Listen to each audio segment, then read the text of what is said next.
You are staying in a relationship that ended months ago. You just haven't admitted it yet.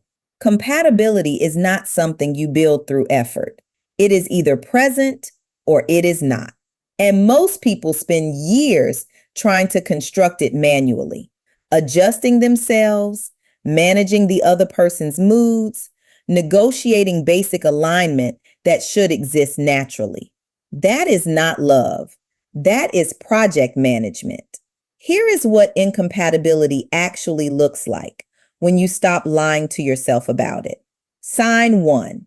Every fight ends with you questioning the entire relationship. You are not arguing about the dishes.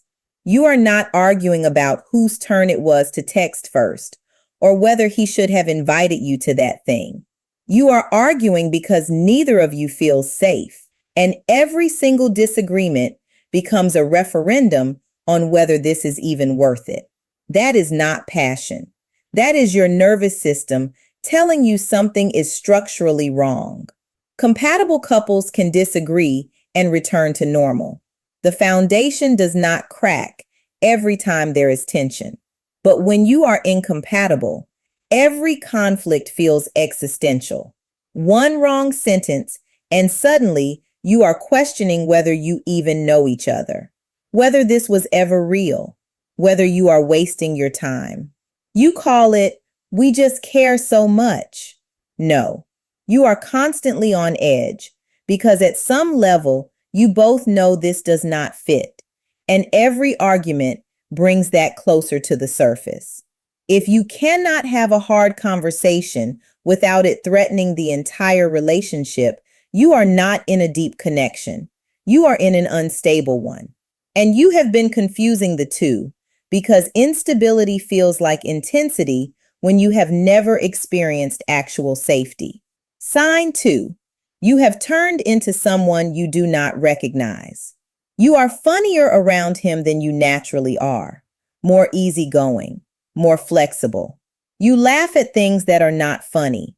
You agree with opinions you do not hold. You have become the version of yourself that fits into his life, and that version is exhausting to maintain.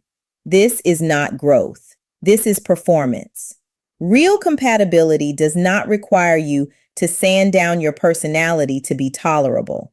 It does not ask you to be less direct, less intense, less opinionated, less anything. When you are actually aligned with someone, your unedited self is not only acceptable, it is preferred. But you are not in that relationship. You are in one where being yourself feels risky. So you adjust.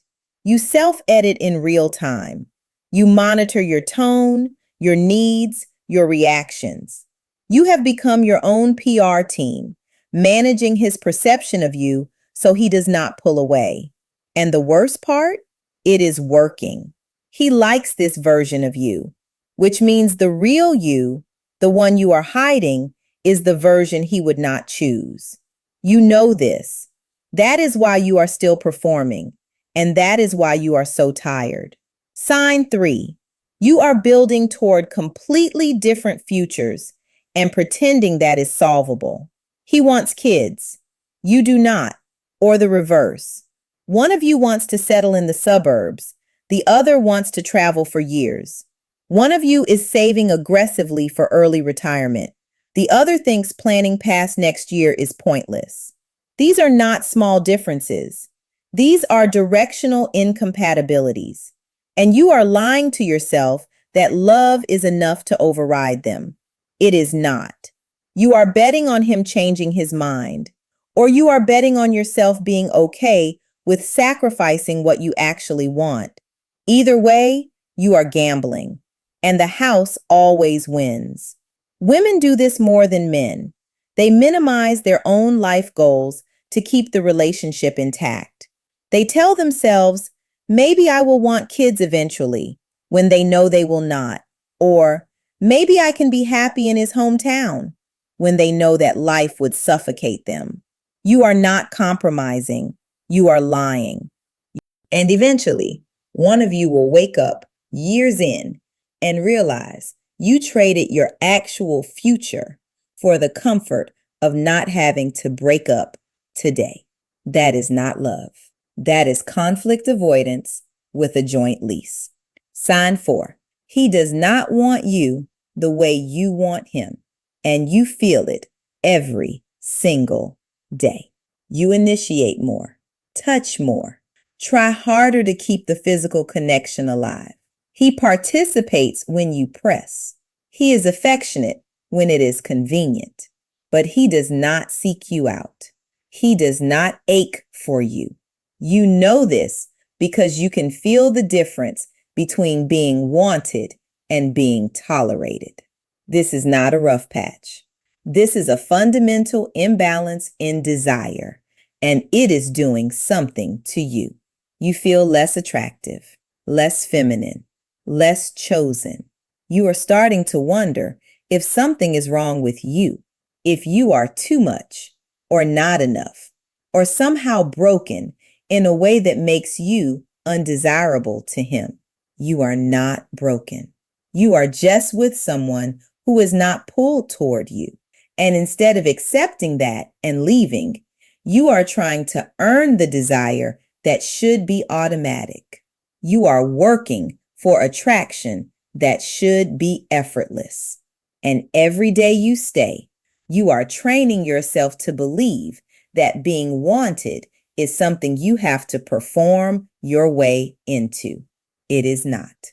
When someone actually wants you, you do not have to convince them. You do not have to initiate every time. You do not have to manage their interest level like it is a part-time job. The pull is mutual. The effort is balanced. And you do not spend nights wondering if they even notice when you stop trying. You already know he does not want you the way you want him. You are just waiting for permission to stop pretending that is going to change.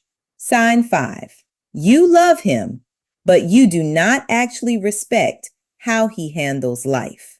He shuts down when things get hard. He avoids difficult conversations until you force them. He makes promises emotionally, but never follows through structurally. He says he will handle something and then does not. He jokes when you need him to be serious. He procrastinates decisions that affect both of you. And every time he does this, you lose a little more respect. You still love him, but you do not trust his judgment. You do not rely on him when it matters. You have stopped asking his opinion on important decisions because you already know he will either avoid answering or give you something surface level that does not actually help. This is not a small issue. This is you realizing that the person you are with is not someone you would choose to solve a crisis with, not someone you would pick as a partner if the criteria were capability instead of chemistry. You are attracted to him, but you do not admire how he operates. And that gap is only going to grow because eventually life will get hard, really hard. And when it does, you will need someone who does not collapse under pressure, someone who does not need to be managed through their own stress, someone who shows up. He is not that person. You have known this for a while. You are just hoping that love will make it not matter. It will not. Sign 6. When it gets quiet, you panic. Silence feels wrong, like something is broken. So you feel it. You ask questions that do not matter. You make observations that are not interesting. You create noise because the alternative, just existing next to him without performing, feels unbearable. This is not introversion. This is incompatibility. When you are actually connected to someone, silence is rest. It is neutral. Sometimes it is even welcome. But when you are not aligned, quiet becomes evidence. Evidence that there is nothing underneath the talking. That when you stop performing connection, there is no connection left. You are afraid of what you will realize if it gets quiet. That is why you do not let it. Because deep down, you already know. When you stop managing the space between you, there is nothing there.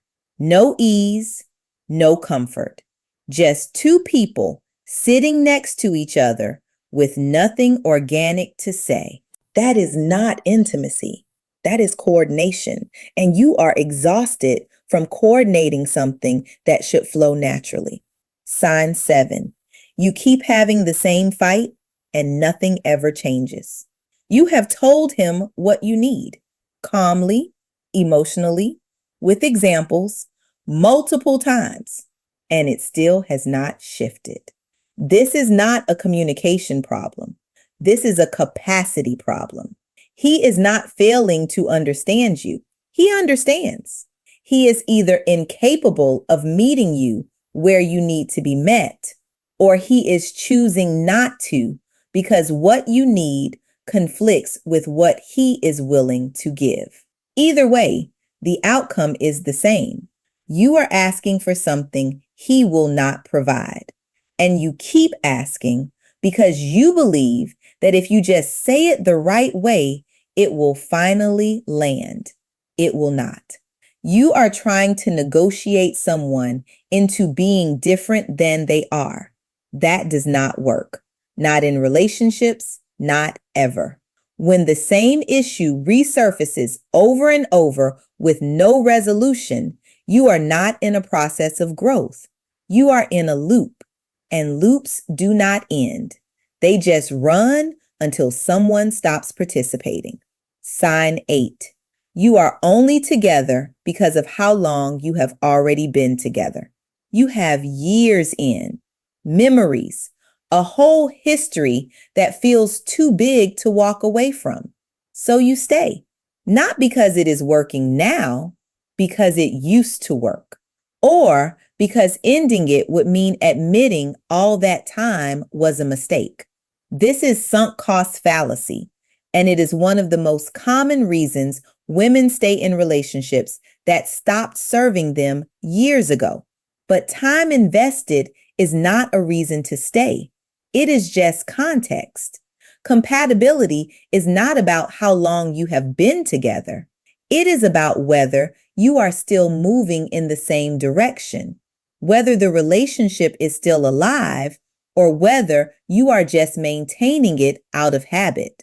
If the only reason you can give for staying is, "We have been together this long," that is not a reason. That is just momentum. And momentum is not the same as meaning. Sign 9. You feel lighter when he is not around. You function better alone. You are more relaxed, more yourself, less tense. When he goes out of town, you do not miss him. You exhale. That is not because you are independent. That is because his presence drains you. When you are with the right person, being around them does not deplete you. It might not always energize you, but it should not consistently cost you either. If being with him feels like work more often than it feels like rest, you are not in a sustainable relationship. You are in an endurance event, and you keep telling yourself everyone needs space, that absence makes the heart grow fonder. But there is a difference between needing time to yourself and needing time away from him specifically. If his absence consistently feels better than his presence, that is your answer. You just have not acted on it yet. Sign 10. You are in love with who he could be, not who he is. You love his potential, what he would be if he just worked on himself, if he just handled his issues, if he just became more emotionally available, more driven, more stable, if he just turned into the man you actually need. But he is not that man, and he might never be. You are not in love with him. You are in love with a version of him that does not exist. And you are staying as an investment in that hypothetical future person. This is not compatibility. This is a bet, and you are losing. People do not fundamentally change because you need them to. They change when they decide to. And even then, they become more of who they already are, not who you wish they were. If you cannot accept him exactly as he is right now, without improvement, without potential, without the future version you have built in your head, you are not compatible. You are trying to turn him into someone else. And that is not a relationship. That is a reformation project. You already know. You have known for months, maybe longer. You are not confused. You are avoiding the pain of ending it. But staying does not make you loyal. It makes you unavailable for something real. Most people do not leave because the relationship gets bad. They leave because they finally stop pretending it is good. You do not need more time. You do not need more signs. You do not need him to do one more thing wrong to justify leaving.